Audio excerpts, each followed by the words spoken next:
Bismillahirrahmanirrahim. Assalamu alaikum. Welcome to our online coaching classes at the platform of Shah Rukh Alam College of Health Sciences, Multan. हम anatomy of respiratory system पढ़ रहे थे। Respiratory system को हमने 2 parts में divide किया था, अपर respiratory tract and lower respiratory tract. Upper respiratory tract में हमने पढ़ा था कि उसमें फेरिंग्स आता है, लेरिंग्स आता है और कुछ जो होते हैं वो हमारे एसोसिएटेड स्ट्रक्चर्स आते हैं। लास्ट लेक्चर में हमने एनाटॉमी पढ़ ली थी, फेरिंग्स की भी और लेरिंग्स की भी। आज जो है हमने स्टार्ट करना अपना नेक्स्ट पार्ट इसी का, लोअर रेस्पिरेटरी ट्रैक्ट, ठीक है, जो कि ट्रेकिया से शुरू होते हैं बेसिकली। और आज हम इसकी एनाटॉमी पढ़ेंगे कि ट्रेकिया होता क्या है, कहाँ मौजूद होता है, इसके कितने हिस्से होते हैं, किन चीज़ों से मिलकर बना हुआ होता है, और थोड़ा सा हम देखेंगे कि क्या काम करता है, फंक्शन यानी कि इसका। बेसिकली आप लोग एनाटॉमी में जो है, आप लोग जब भी पेपर में अटेम्प्ट करोगे तो आपको यही बताना होगा, ठीक है, कि बना कैसे है स्ट्रक्चर। एनाटॉमी के बारे में यही है कि उसका स्ट्रक्चर कैसे है, साख्तें कैसी हैं, लेकिन फंक्शन का मैं आप लोगों को इसलिए बताती हूँ क्योंकि आगे हमने फिजियोलॉजी का जब पार्ट स्टार्ट करना है तो उसमें जो है आपको 1 बाय 1 स्ट्रक्चर का नहीं दिया हुआ होता कि कैसे बना होता है और क्या काम कर रही होती है, ठीक है। इसमें आपको जैसे रेस्पिरेटरी सिस्टम है तो आपको पूरा रेस्पिरेशन का प्रोसेस कैसे हो रहा होता है, ठीक है, वो बताया जाता है, उसमें वो पढ़ाया जाता है। तो इसलिए आप लोग अभी से अपने कंसेप्ट को क्लियर कर लीजिएगा। आज का लेक्चर स्टार्ट करते हैं। तो सबसे पहले ट्रेकिया के बारे में, जिसे हम हवा की नाली भी कहते हैं, यानी कि उर्दू में हवा की नाली कहते हैं और इंग्लिश में हम इसे विंड पाइप, विंड हवा को कहते हैं, ठीक है, या एयर पाइप यानी कि हवा की नाली भी कहते हैं, ठीक है। तो ट्रेकिया कहाँ मौजूद होता है, सबसे पहले ये देख लेते हैं कि ट्रेकिया हवा की करता क्या है। बेसिकली जो नाम डेफिनेशन से इसकी शो होता है, नाम से, ठीक है, कि हवा की नाली ट्रेकिया क्या होती है, जिनके हवा की गुजरगाह होती है। ये कहाँ मौजूद होता है, फेरिंग्स जो होते हैं वहां से हमने 2 पढ़ी थी कि 2 ट्यूब्स गुजरती हैं। कौन सी थी, ईसोफिगस जो खुराक की नाली होती है और हवा की नाली, ठीक है। उसके नीचे एक छोटा सा स्ट्रक्चर पड़ा था, वॉइस बॉक्स, जिसे हम लेरिंग्स कहते हैं। बेसिकली ये हमारे लेरिंग्स से शुरू होता है, ठीक है, यानी कि जहाँ पे फेरिंग्स खत्म होता है बिल्कुल वहां से लेरिंग्स शुरू हो जाता है और लेरिंग्स के नीचे से बिल्कुल स्टार्ट हो जाता है और ये कहाँ तक आता है, हमारे नीचे फेफड़ों के शुरू होने से पहले तक आता है, ठीक है, यानी कि ब्रोंकाई तक आता है। फेफड़ों से बाहर जो स्ट्रक्चर होती है उसे हम ब्रोंकाई कहते हैं। पाइप की तरह का स्ट्रक्चर होता है जिसपे छोटे छोटे सी की तरह के, सी शेप अल्फाबेट इंग्लिश में जो सी होता है, ठीक है, उस तरह की, यानी कि पूरे सर्कल नहीं होंगे, पूरे गोल नहीं होते, सी शेप होते हैं, यानी कि एंड से थोड़े से जो होते हैं उसमें सुराख होता है। तो उस तरह की साख्तों पर मुश्तमिल होता है जिन्हें हम कार्टिलेज कहते हैं, ठीक है। कार्टिलेज का आप लोगों को बताया था मैंने क्या होता है, बेसिकली बोन की तरह की स्ट्रक्चर्स होती हैं, लेकिन हड्डियों में और कार्टिलेज में क्या डिफरेंस होता है। कार्टिलेज जो होते हैं वो फोल्ड हो सकते हैं और इनका बेसिक काम क्या होता है, जो हमारी बड़ी हड्डियां उनकी हिफाजत करना होता है और ये फ्रिक्शन से, ये डैमेज होने से बचा रहे होते हैं। तो ट्रेकिया में भी कार्टिलेज पाए जाते हैं, बल्कि ट्रेकिया बना ही कार्टिलेज का होता है। इसकी वजह क्या होती है, क्योंकि हवा ने गुजरना होता है। इसकी वजह ये होती है ताकि जब हवा गुजर रही हो तो जो है ना ट्रेकिया कोलैप्स ना हो, यानी कि बंद ना हो जाए, ठीक है, उसके अंदर फ्रिक्शन ना आए, रगड़ ना आए। तो इस वजह से जो होता है ये बनी हुई होती है ट्रेकिया की, इसके अंदर फ्लेक्सिबिलिटी रहे, यानी कि लचक रहे, इसलिए ये ऐसे बनी हुई होती है, ठीक है। आगे हम अगर देखते हैं, यानी कि हमारे ये लेरिंग्स से शुरू हो रहा है और हमारे ब्रोंकाई तक आ रहा होता है। ट्रेकिया जो होता है, शुरू जो होता है हमारा, ट्रेकिया जो है हमारा, ये आगे फर्दर जो होता है वो ब्रोंकाइस में 2 में तकसीम हो जाता है। एक जब सिंगल होता है तो उसे हम ब्रोंकस कहते हैं, और जब लेफ्ट और राइट दाएं बाएं की बात करते हैं तो उसे हम ब्रोंकाई में कहते हैं। ट्रेकिया आगे हमारा ब्रोंकाई में जो होता है वो तकसीम हो जाता है, ठीक है। इसके बाद जो है हमारा ये ब्रोंकाई में तकसीम होके आगे फर्दर ब्रोंकायोस में तकसीम होता है। जैसे ये देखें, यहाँ पे ये ट्रेकिया हमारा खत्म हो रहा है तो आगे ये दाएं और बाएं जो है वो फेफड़े में जाने से पहले जो होता है वो ब्रोंकाई में तकसीम होता है। ब्रोंकाई आगे फर्दर ब्रोंकायोस में तकसीम हो जाते हैं, ठीक है, जिनके आगे एयर सैक्स या एल्वियोलाई होते हैं, मुंह बनी हुई होती है। ये तो ओवरऑल स्ट्रक्चर आ जाएगा। लेकिन बस यहाँ पे आप लोगों ने जो चीज देखनी है, समझनी है, वो ये कि ट्रेकिया आगे जो कहाँ तकसीम हो रहा है, वो आगे दो पार्ट्स होते हैं जिनको हम ब्रोंकाई कहते हैं। ठीक है, लेफ्ट और राइट होगा तो ब्रोंकाई होगा, अगर सिंगल की बात करेंगे तो ब्रोंकस होगा। ये वाला जो होता है ना, इसके बाद ये फेफड़े स्टार्ट हो जाते हैं, बाहर का स्ट्रक्चर जो होता है वहां तक आता है। नेक्स्ट अब हम देख लेते हैं इसके कि होता क्या है। अगर हम इसकी डेफिनेशन देखें ट्रेकिया की, तो हम कह सकते हैं cartilaginous tube that delivers air from the upper respiratory tract to lower respiratory tract. Cartilaginous यानी कि कार्टिलेज की बनी हुई ट्यूब होती है, ट्यूब पाइप की तरह की स्ट्रक्चर होती है। डेट डिलीवर्स, डिलीवर का क्या मतलब होता है, पहुंचाना। ठीक है, जो कि हवा को पहुंचाती है फ्रॉम अपर रेस्पिरेटरी ट्रैक्ट, ऊपर वाले रेस्पिरेटरी ट्रैक से, to the lower respiratory track, नीचे वाले रेस्पिरेटरी ट्रैक तक पहुंचाती है हवा को। ठीक है, ये इसकी डेफिनेशन हो जाएगी। अपर रेस्पिरेटरी ट्रैक में हमारे पास फेरिंग्स और लेरिंग्स का कुछ हिस्सा आ रहा था, और ये वहां से हमारी एयर को नीचे तक पहुंचाती है। अब ये तो हमने पढ़ ली कि पाइप की तरह की स्ट्रक्चर होती है। ठीक है, अब ये देख लेते हैं कि इसकी साइज के बारे में बात कर लेते हैं। ठीक है, तकरीबन 10 सेंटीमीटर लंबी होती है, it is about 10 centimetre long, और इसका साइज जो होता है डायमीटर, यानी कि जो बताया था आप लोगों को, चौड़ाई जिसे हम कह सकते हैं, लेकिन चौड़ाई तो होती है वो बाहर से होती है, अंदर से जैसे बताया था। ठीक है, होल जो होता है उसका डायमीटर कितना होता है वो डिफरेंट होता है एज के लिहाज से। जो अडल्ट होते हैं उसमें तकरीबन 1 से 1.5 इंच जस्ट होते हैं। ठीक है, इतनी बारीक सी नाली होती है, कार्टिलेज की यानी कि रिंग तरह की स्ट्रक्चर्स होती हैं, उनसे बनी हुई होती है, जो कि लचकदार होती है। ये आप लोग डायग्राम में देख रहे होंगे। ठीक है, ये आप लोगों को नजर आ रहा होगा। यहाँ से फॉर एग्जांपल ये हमारे ऊपर वाला है लेरिंग्स। ठीक है, लेरिंग्स यानी कि हलक, जो वॉइस बॉक्स जहाँ से आवाज पैदा हो रही है, वो खत्म होते ही हमारा ट्यूब की तरह ये पाइप शुरू हो जाता है, जिसके इर्द गिर्द ये देखें चूड़ी की तरह की हम कह सकते हैं, लेकिन मुकम्मल नहीं होती। चूड़ी कैसे होती है, मुकम्मल जो होती है वो बंद होती है हर तरह से, लेकिन ये जैसे आधी होती है। ठीक है, पूरी बंद नहीं होती, सी जैसे सी शेप होती है उस तरह के ये बने हुए होते हैं। आगे से तो ये मुकम्मल दिख रहे हैं, ये देखें यार जैसे बीच में से गैप आया हुआ है, लेकिन ये पीछे की तरफ से जो होते हैं वो पूरे नहीं होती। उसकी मैं आपको भी रीजन बताती हूँ। ठीक है, ये जो होते हैं रिंग लाइक स्ट्रक्चर, इन्होंने पूरे ट्रेकिया को कवर किया होता है जब तक कि ब्रोंकाइओल्स में तकसीम नहीं हो जाते। ठीक है, ब्रोंकाई से गुजर के भी ब्रोंकाइओल्स में। और एक चीज और जो यहाँ पे इम्पोर्टेंट है, आप लोगों ने ये याद रखनी है कि जहाँ पे ये तकसीम हो रहा है, ठीक है, ट्रेकिया लेफ्ट और राइट ब्रोंकाई में, उसके दरमियान की जगह को हम करीना कहते हैं, कैरीना। ठीक है, इसका आगे बताऊंगी मैं आप लोगों को। तो ये वाली स्ट्रक्चर जो है पाइप की तरह की स्ट्रक्चर है, कार्टिलेज जो रिंग्स हैं उनसे बनी हुई होती है, इसको हम ट्रेकिया कहते हैं। अब ये बताई थी कि क्यों ये सी शेप होता है, मुकम्मल क्यों कवर नहीं होते, उसकी रीजन ये है क्योंकि अगर हम लोकेशन पढ़ेंगे तो आपको इसकी समझ आ जाएगी। पहले हम इसकी लोकेशन देख लेते हैं, इसका जवाब मैं आपको देती हूँ नेक्स्ट। ठीक है, कि कहाँ मौजूद होता है trachea. It starts from larynx and runs down the centre of the chest behind the sternum, जिसे हम ब्रेस्ट बोन भी कहते हैं, अगेंस्ट द इसोफेगस।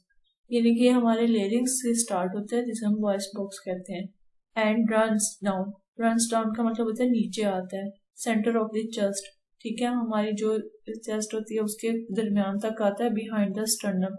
जैसे ये फॉर एग्जांपल अगर पोस्टमार्टम करते हैं या जैसे कट लगाते हैं, तो बॉडी का ऊपर सीने की तरफ अगर हम देखते हैं तो कौन सी हड्डी सबसे आगे होती है, सीने की हड्डी, जिसे हम ब्रेस्ट बोन कहते हैं, स्टर्नम, ये पड़ी हुई होती है। ठीक है, और इसके फौरन पीछे ही हमारे पास जो होती है वो स्टर्नम के साथ बेसिकली क्या होती है, हमारी रिब्स जो फसलियां ये जुड़ी हुई होती हैं। ठीक है, इसके पीछे जो होती है वो फॉरेन ट्रेकिया पड़ी हुई होती है, और ट्रेकिया के पीछे हमारा इसोफेगस पड़ा हुआ होता है। ठीक है, इस लाइन में उसने बेसिकली लोकेशन में यही बताया हुआ है कि लेरिंग से शुरू होती है और चेस्ट के दरमियान तक आती है, और फिर जो ऊपर अगेंस्ट का मतलब होता है, इसके मुखालिफ साइड पे इसोफेगस होता है। ठीक है, अगर हम इसकी डायग्राम देख लें इस तरीके से, ये देखें, ये फॉर एग्जांपल लेरिंग्स जो है oral cavity, nasal cavity start हो रही है। ठीक है, इसके बाद ये लेरिंग्स वाला हिस्सा आता है, लेरिंग्स के बाद फौरन से जो है ये ट्रेकिया हमारा स्टार्ट हो जाता है। ये आप लोगों को नजर आ रहा होगा, रिब्स हैं, और इसके आगे जो होती है वो स्टर्नम यानी कि हमारे सीने की हड्डी होती है। इसके बिल्कुल पीछे जो है वो हमारा ट्रेकिया पड़ा हुआ होता है। ठीक है, ट्रेकिया के बिल्कुल पीछे इसोफेगस पड़ा होता है। अब एसोफेगस यहाँ पे पड़ा था जिसे हम खुराक की नाली कहते हैं। ये देखें, अगर ये देखें यहाँ से आप लोग, तो आप लोगों को ज्यादा ये क्लियर हो जाएगा। ये आगे वाला पार्ट जो है ये ट्रेकिया हमारा, ठीक है। ये देखें यहाँ से बिल्कुल साथ जुड़ी हुई नहीं है, इससे बिल्कुल कवर नहीं किया हुआ, हाफ जो है वो जगह छोड़ी हुई है, जिसे हम सी शेप रिंग इसी वजह से कहते हैं। ये वाली नाली जो पीछे है ये इसोफेगस की गुजर रही है, ठीक है। इस सी शेप का क्या मकसद होता है, यानी कि ये पूरे क्यों नहीं सर्कल होते। बेसिकली इसका मकसद ये है, इसोफेगस जब हमने डाइजेस्टिव सिस्टम पढ़ा था तो उसमें पढ़ा था इसोफेगस में कि उसमें पेरिस्टाल्टिक मूवमेंट होती है, ठीक है। यानी कि जो खुराक हम खा रहे होते हैं जब वो अंदर से इसोफेगस से गुजरती है तो वो इसोफेगस जो होती है वो कंट्रैक्ट और रिलैक्स कर रही होती है, जिसकी वजह से खुराक जो है वो थोड़ी थोड़ी करके आगे जाती है मैदे की तरफ।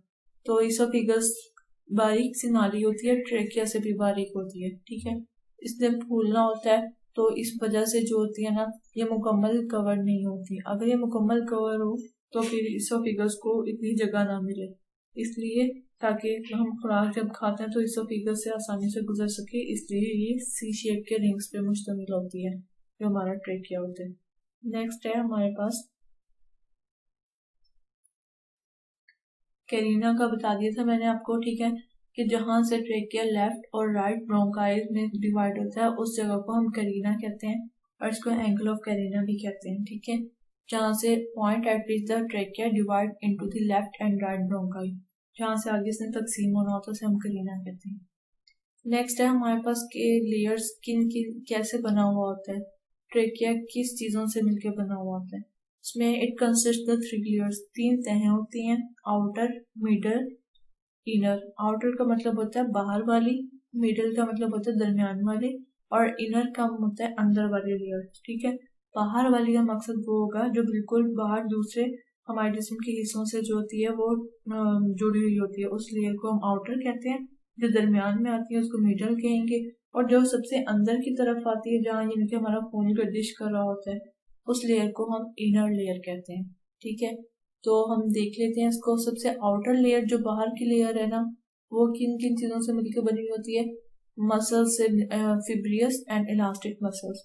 यहाँ पे एक चीज मैं आपको बताती जाऊँ, मसल्स जो होते हैं वो बेसिकली हमारे पास 3 टाइप्स के ही होते हैं, skeletal muscle, smooth muscle and cardiac muscle की 3 टाइप्स होती है वो मसल्स की होती है, फिब्रस एंड इलास्टिक। इलास्टिक का मतलब होता है लचकदार, फिब्रस का मतलब होता है जो फाइबर क्या होते हैं, बेसिकली धागे की तरह की बारीक स्ट्रक्चर्स जो होती हैं उनको फाइबर हम बोल सकते हैं, ठीक है। जो इस तरह के मसल्स से मिलकर बनी होती है उसको हम आउटर लेयर कह देते हैं। वैसे मसल्स की जो होती है वो 3 टाइप्स ही हैं, फिब्रस एंड इलास्टिक जो है मसल की खसूसियत है, लेकिन ये मसल की किस्में नहीं है। मिडल लेयर में हमारे पास ब्लड वेसल्स यानी कि खून की नालियां होती हैं, एंड स्मूथ मसल, और स्मूथ मसल प्रेजेंट होते हैं। स्मूथ मसल का क्या काम होता है, ये प्रेशर अप्लाई कर रहे होते हैं, ठीक है, क्योंकि ट्रेकिया में से भी हवा ने गुजरना होता है, ठीक है। तो इस वजह से भी जो है इसके मसल भी जो होते हैं वो कंट्रैक्ट और रिलैक्स कर रहे होते हैं, जिसकी वजह से जो होती है वो हवा इजीली गुजर सक रही होती है हमारे ट्रेकिया में से। इनर लेयर होती है उसमें हमारे पास 2 इंपॉर्टेंट चीजें होती हैं, सीलिया और ग्लोबुलर सेल्स। इसने जो हमारी इनर लेयर होती है इसने बेसिकली क्या करना होता है, इसने म्यूकस बनानी होती है। जो ग्लोबुलर सेल्स होते हैं हमारे ये म्यूकस बना रहे होते हैं, ठीक है, म्यूकस को सिक्रेट कर रहे होते हैं। सिक्रेट का मतलब होता है खारिज करना, जैसे पैदा करना, ऐसे बना रहे होते हैं। और सीलिया क्या होती है, ये बालों की तरह की छोटे छोटे हेयर लाइक स्ट्रक्चर्स होते हैं जो कि बीट कर रहे होते हैं यानी कि घूम रहे होते हैं। बेसिकली ये एक डायग्राम देख लें आप, देखें ये रफ से एक डायग्राम है। इस तरह से जो इनर पार्ट होता है ना, फॉर एग्जांपल इनर जो उसकी तह अंदर वाली तह उसमें ग्लोबुलर सेल्स होते हैं, ये यहाँ से म्यूकस पैदा होगा, और इसके बाहर की तरफ सीलिया की तरह के स्ट्रक्चर होते हैं, यानी बाल की तरह के स्ट्रक्चर। बेसिकली होता क्या, म्यूकस का क्या काम हो रहा होता है, हम लोगों को बताया था कि जो हमारे फेफड़े हैं उन तक बिल्कुल साफ शिफाफ हवा पहुंचनी चाहिए। तो कुछ तो डस्ट पार्टिकल्स जो है वो हमारे नाक में मौजूद जो बाल है उनको रोक लेते हैं, लेकिन कुछ ऐसे माइक्रो ऑर्गेनिजम्स होते हैं, इनकी जरासीम वगैरह और कुछ पार्टिकल्स जो होते हैं छोटे तो रुक जाते हैं, और जो बड़े होते हैं वो यहाँ पे नहीं रुकते, वो आगे मूव कर जाते हैं। तो आगे जाके जब फेफड़ों में जब हमने बिल्कुल साफ सुथरी हवा पहुंच जानी होती है, तो इसलिए जो ये हेयर लाइक स्ट्रक्चर्स होते हैं ये उनको पकड़ लेते हैं जो अंदर आ जाते हैं, ट्रेकिया तक जो डस्ट पार्टिकल या जरासीम आ गए हैं उनको पकड़ लेते हैं। नेक्स्ट जो होता है म्यूकस, क्या कर रहा होता है, म्यूकस सिक्रीशन होती है, ठीक है, यानी कि गीला करता रहता है उस चीज को ताकि जो है वो बिल्कुल चिपके ना। और फिर इन बालों की मदद से क्या होता है, म्यूकस जो बल्कम टाइप का मटेरियल होता है उसको या तो हम फीसिस के जरिए यानी कि बाहर बॉडी से बाहर निकाल देते हैं, या तो फिर हम जो है वो थ्रू एक्सपेल कर देते हैं। एक्सपेल कहते हैं कि मतलब फोर्सफुली बाहर निकाल देना। कैसे एक्सपेल करते हैं, खांसी के जरिए, ठीक है। बलगम जो होती है या तो हमारी बॉडी से डाइजेस्टिव सिस्टम के जरिए निकल जाती है या तो फिर हम खांसी के जरिए उसको निकाल देते हैं बाहर। नेक्स्ट है हमारे जो ट्रेकिया होती है उसके फंक्शन क्या होते हैं, एयर डिलीवर करनी होती है उसने अपर से लोअर रेस्पिरेटरी सिस्टम की तरफ बेसिकली, ठीक है। दूसरा क्या काम करना होता है, उसने हवा को गर्म और फिल्टर करना होता है, सबसे बढ़कर फिल्टर कर रहा होता है हवा को, और वो कैसे करता है, कफ रिफ्लेक्स के जरिए, खांसी के जरिए।